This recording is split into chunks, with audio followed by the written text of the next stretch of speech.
What's cracking, everybody? So, new video. First of all, welcome back to the channel. New video. Today, we're going to be doing a reaction to 30 to Life, Big Uso Ron.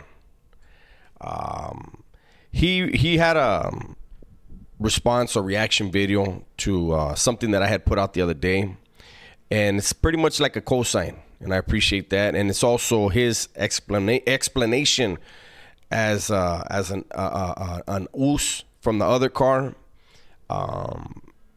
just expounding on what I had to say and giving some clarification and explanation from their side, which I appreciate. Now, Us has some music in the beginning, smooth music. I don't know. Hopefully, it's not copyrighted. We're about to find out. But let's get to the video. Hey, what's up, everybody? Welcome back to 30 to Life. It's your boy Uso Ron, and today we got a reaction video for y'all. It's been a minute since I did one, so it's about time we do this. Today I'm gonna react to a video by the homie Dubs. He got a channel on YouTube. If you guys ain't been able to check him out, man, go check him out. He's got all the prison stories that you guys like to listen to. He always has a good message to go along with it, and he's just a real good dude. And before we go any further with that, as you can see, this dude is a very humble dude, like all the Usos are.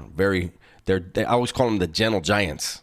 But check out his channel, man. He's authentic. You know, I think I did a reaction to one of his videos a while back, man, and it had to do with I don't know. Just check. Go to his channel, subscribe to his channel, and check out his content, man. He's cool as fuck.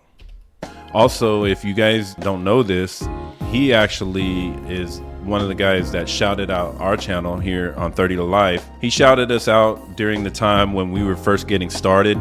We had only about 600-700 subscribers. We needed 1,000 to get verified, and he actually shouted us out and helped us get up over that hump. And so shout out to Dubs. You know, we always appreciate you over here. But today, and just so you know, he has more subscribers than me now.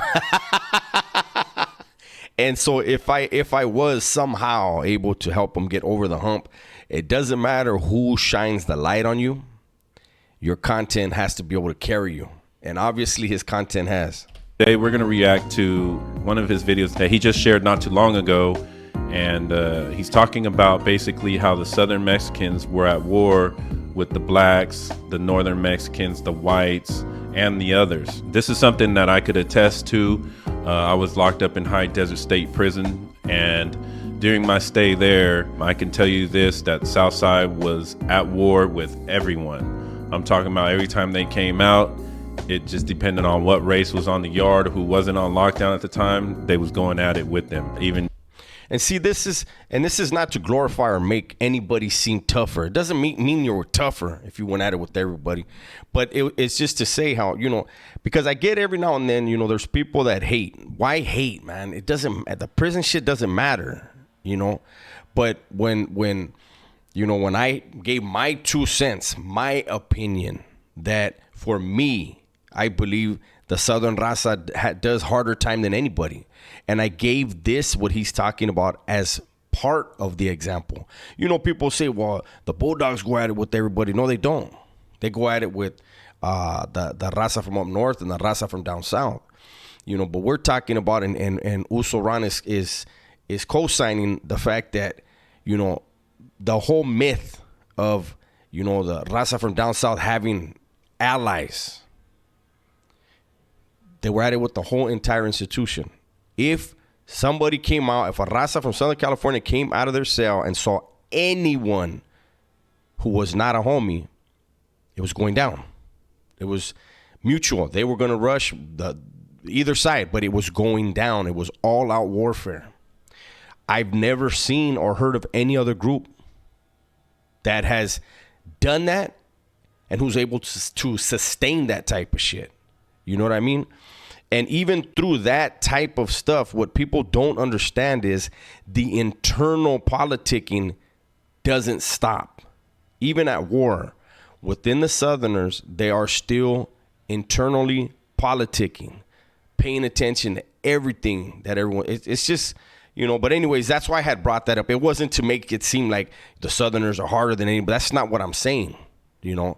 But I brought up that situation because, again, that people say, oh, the Southerners, only do shit when they have the numbers. They don't have the numbers when they're going at it with all of the blacks. They definitely don't have it when they're going at it with every other group on the yard. They're outnumbered. So let's get to the video. During the lockdowns, if there was a chance for them to get at anybody, it didn't matter if it was the other, white, black, northern Mexican, it don't matter. They was at them. And so we were all on high alert up there, but that's another story for another time. Today, though, we're going to react to his video. And basically, he was just talking about the others, like closer to the end of the video. So I'm going to go ahead and skip ahead to that part, and then we're going to go ahead and talk about it. The others. Check this out. The others. I remember an incident that happened 2004, maybe. And I'm on the yard, and there was only a few of us out there, yard crew, right? 6 of us. And I noticed all of the others were out there. All of them. All of the islanders, all of the Asians. And I was like, what the fuck? And then I noticed them grouping up, right? And that's when... My bad. And it was supposed to pause. Why didn't it pause? One of the homies, hey, Holmes, who are they tripping on? This dummy says, I think us. I said, what? And real quick, the reason why I said this dummy, I didn't clarify that point. He knew about it. That's what I meant to say when I said this dummy. He had heard something, and instead of letting me know, just fucking sat there by me while everybody's stacking up on us. And I knew the shot caller. Hold on. So when he says shot caller, that is something that has always been hard for, especially the Asians within our car. It's hard for them to accept anybody speaking for us, you know what I mean, because of pride. A lot of pride runs through a lot of Asians and a lot of Islanders. And so a lot of times, well, all the time. So basically, we don't really have a shot caller. So let me go ahead and explain why I said what I said. And so here's what it is. It was a Vietnamese guy, right, from Orange County. And he was on the yard crew with me. His words to me were that he was the shot caller for the Asians. So I'm referring to him as what he identified himself as. Furthermore, this individual had been on B facility and then went from B facility to C facility. While they're with me, like I said, I was yard crew, he was yard crew. I used to gamble with this dude every day, talk to this dude every day. We got along very well. And he was very intelligent.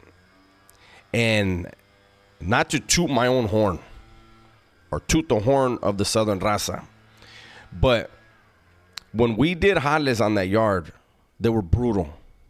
They were ugly. They were examples. Every time, what you got to understand is when Southerners hit one of their own, it's psychological warfare. It really is. It's showing every other faction on the yard, look at how we do our own. You want to fuck with this? We'll do you worse. That's kind of what the mentality is. So when you have somebody hit, it's embarrassing if it's done wrong. Right? So this individual that identified himself as the shot caller for the Asians and was part of the others, he would ask me about things that I could answer. I would answer, and we would have discussions. But one thing that I noticed, and I used to crack up at, is we would do jales a specific way, and he had his people when they were doing jales. He had his people doing them exactly how we did them. And I told him, hey, you learning, huh? And we used to, unfortunately, we used to laugh about it. But so that's where I got that from. That man introduced himself as that to me when I got there. We'll have somebody that's been locked up, since the 80s or whatever, since long before us. And, they'll basically run down the game to us and basically help guide us. You know what I'm saying? But as for calling anybody a shot caller within our car. There really isn't. We basically understand that, you know, we got to function together. And so as long as all groups that are involved in the car are in agreement with a situation, then, you know, that's basically how we roll. I don't know if this guy was representing himself to Dubs as a shot caller, but yeah, I mean, at least the whole time I was down over a decade, and I did a lot of time in level 4 in High Desert State Prison. But yeah, we never really had no shot caller. We just kind of were on the same mind frame, you know what I mean? So let's check this out though. And I almost said his name. I almost did a Wes Watson right there. He was a cool motherfucker out of Orange County. And I said, man, I didn't even strap up. I told the homie, stay right here, Holmes. And they were on the weight pile. There's no more weights, but still where the weight pile was, right there where the basketball court is, C facility, New Folsom. And I walked over to him. I said, hey, homie, can I holler at you? He was like, yeah, what's up? And I could see the tension in him, right? I said, what you tripping on, eh? I said, I see all you guys, every one of you's out here. You know what I'm saying? Like, what's cracking? But I did tell the homies to go around the chow halls and tell the homies, all the kitchen workers, to slide out when the truck comes through. And they started coming out, and they came out strapped. But I wanted to show this dude a little respect, not go up to him strapped up. And I was like, what's up, man? And he told me what it was, and it was a nothing. It was a non-factor issue. Somebody said something that somebody didn't like. When I heard what it was, they were right. I said, man, hold up on me. I said, we fucking gamble together every fucking day. You and I talk to each other every day. We've always had a good rapport, right? And he's like, yeah. I said, why didn't you get at me? Why you bring all your people out here? Okay, so what Dubs is saying there, man, he's absolutely right. I don't understand why no one went and got at him, or especially the dude that he had rapport with, the dude that supposedly is speaking for the car. Mm-hmm. I think that was very respectful, and actually that was a lot of love for what Dubs did to approach, you know. And he's right. Ron's right, because he can tell you, and any raza, any of the vatos from down south know. 9 out of 10 times, they don't want to talk. They want action. But it's usually those that haven't been in the action that are itching for it. My thing, and I tell people this all the time. I've mentioned it here before, and I'll mention it again over and over. A lot of guys have a curb server mentality. I had a boss mentality. What would be the point of letting somebody who has said something stupid, that one individual said something stupid out of his mouth, not speaking for anyone but himself? How would I be an asset to everyone else if I say, fuck them dudes, they're grouping up, fuck them. We lose money. Who knows what else we lose? Do we lose some people in the process of some fucking dude that's a nobody saying something? Because that's what it was. It wasn't somebody that had any weight. It wasn't somebody that had a voice on the yard. It was a fucking idiot talking and not paying attention to who was around him. That's all it was. And he got a tongue lashing. And I'm pretty sure we sent him on a mission not long after that. But, you know, again, to have the curb server mentality would be we go ahead, we get off, we feel offended, our little feelings get hurt because this other group chooses to conduct themselves as men and arm up and be ready to go to work. So we're supposed to be like, oh, fuck that. They're not supposed to act tough with us. They're fucking men just like us. I respected that. And that's why I went over to the bottle and I said, hey, what's going on? Come on. We talk every day. Are we fucking serious here? War's easy. But if you have somebody you know you can communicate with, you can always avoid a war and keep making that money. You know, the homies first before anything cracked off, because, you know, when you're grouping up and you're getting ready, and especially if you know you're going to be the ones that are going to be hit, you know what I'm saying, then it's go time. And so for Dubs to go up to him and speak with him about the issue, to find out what's going on, that was a lot of love and respect, a lot of respect for whoever this individual was that Dubs was speaking with. You know, when I was locked up in High Desert, exactly what Dove says. Why didn't you get at me?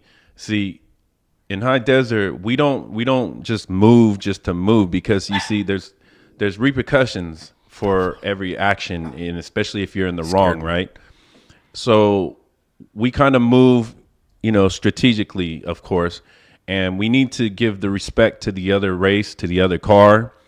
And so what should have happened right there, if there was an issue, especially like that, like as small as that is, just some words exchanged, it was very simple for this dude who had a rapport with Dubs to just go over there and speak with him and say, hey, bro, this is what happened. This is a situation. Just wondering, what I'm saying, what y'all gonna do about it? That's basically what you do, is you put it in their hands, into their hands, because that's giving them respect to at least handle their business, especially like in this situation. Dubs was like, they're right. And so it's handled, So I'm not sure why they came out, the other car.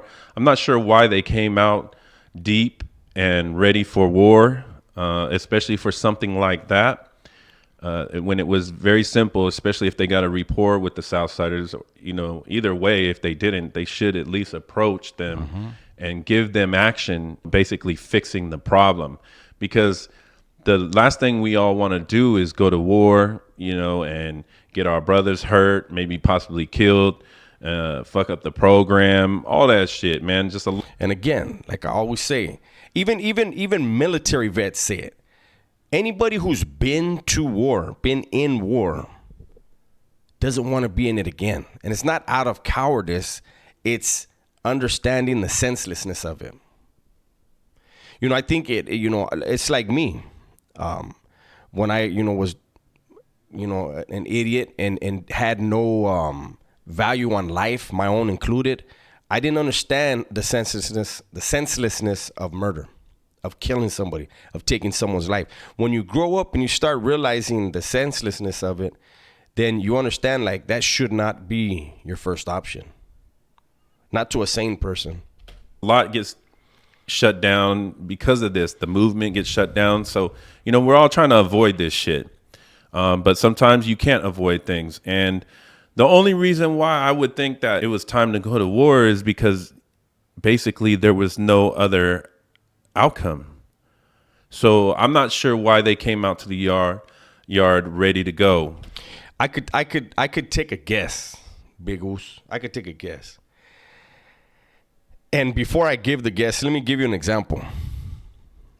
I remember being in B facility, 1996. I worked in the chow hall with a blood who had been involved in that two-letter organization since '83.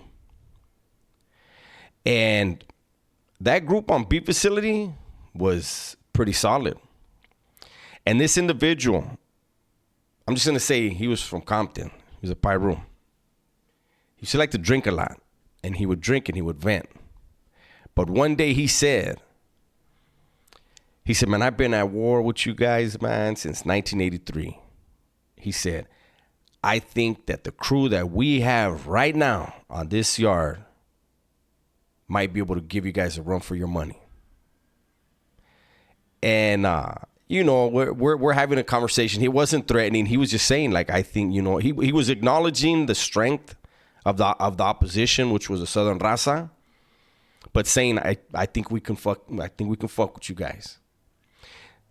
So I say that to say, answering Uso Ron's question, I think maybe this dude, man, even though me and him were cool, I think maybe he felt that he had learned enough and was willing to disregard the numbers and felt like he had a crew that was like, maybe we don't win against all of them, but if all of us out here right now rush the 10, 11 of you guys that are out here, we're going to win. And there's people that have egos like that have it in their mind, I want to go down in history as straight up smashing these dudes. That could have been a possibility. But luckily, cooler heads prevailed. When I went over there and was like, come on now. He was like, all right, cool.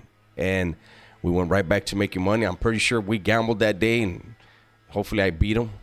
I don't remember. But yeah. So let's watch some more. And he's like, nah, hey, we're good, Holmes. Hey, you said you're going to take care of it. I said, I got you. I went over there, talked to who needed a tongue lashing, and it was done. But every one of the others was about to get off that day. They were, which is smart, which is fucking smart. They knew, shit, how many did we, there was probably about 130 vatos from Southern California on that yard. So why would these dudes, probably 30 deep, 35 deep at the most, why would they send a crew of 5 or 6 and then have to deal with what comes next? Regardless how big and strong they are, which them Islanders, man, those motherfuckers are strong. So what Dubs is saying is that, yeah, it is smart for all of us to go. That's basically mandatory within our car. When it's time to go, we all going.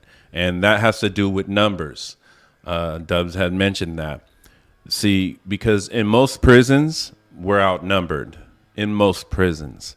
We're outnumbered by the blacks. We're outnumbered by the whites. We're outnumbered by the Southsiders. We're about even with the Northerners a lot of times, But when it comes down to issues, we all got to go.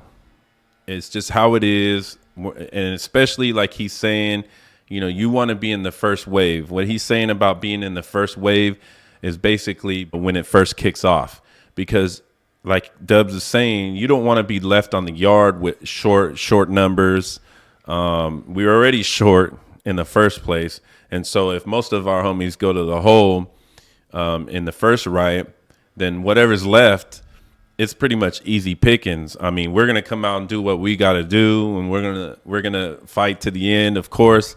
But the numbers are really, really depleted at that moment. And not only that, it gives the other group time to basically prepare, get their weapons ready, get their strategy ready, and talk with one another so that they're all, ready to jump at that time. So when shit kicks off, you want to be in that first wave. You want to be able to go right then and there. Let's get this over with, you know what I mean? And then we'll go to the back and we'll end up sorting out all the issues, finding out what happened, what went on, and blah, blah, blah, blah, blah. And that's everybody that's been in prison knows that. And that's why I said in the video, if it's going to go, you want to be on the first wave. I know dudes like for an example, the one in the Bay, there were dudes that signed up for sick call because they knew fuck, hey, that's not going to be my yard time. The morning, I don't have morning yard tomorrow. And they signed up saying that they were having chest pains because they have to pull you out first thing in the morning. They went out there. Excuse me, one individual, matter of fact, he did that. And he wound up getting shot 3 times that day. He was dropped on the first shot. They hit him in the knee. And they hit him 2 more times while he was on the ground. That's fucked up to laugh at him. But hey, shit happens, man. That's what I'm saying. When it goes down, you never know what's gonna happen. But anyways, I'm gonna go ahead and call this one a video right here. Once again, thank you, Uso Ron. Thank you, 30 to Life. You guys go to that channel, check them out, support them, subscribe. Also, thank you guys, man. You guys have been kicking ass on the likes and the comments. All of that helps the video, it forces YouTube to push the video farther than they probably wanted to at first. So with that said, everybody, please be safe, be smart, and tell the ones you love that you love them. I'm out.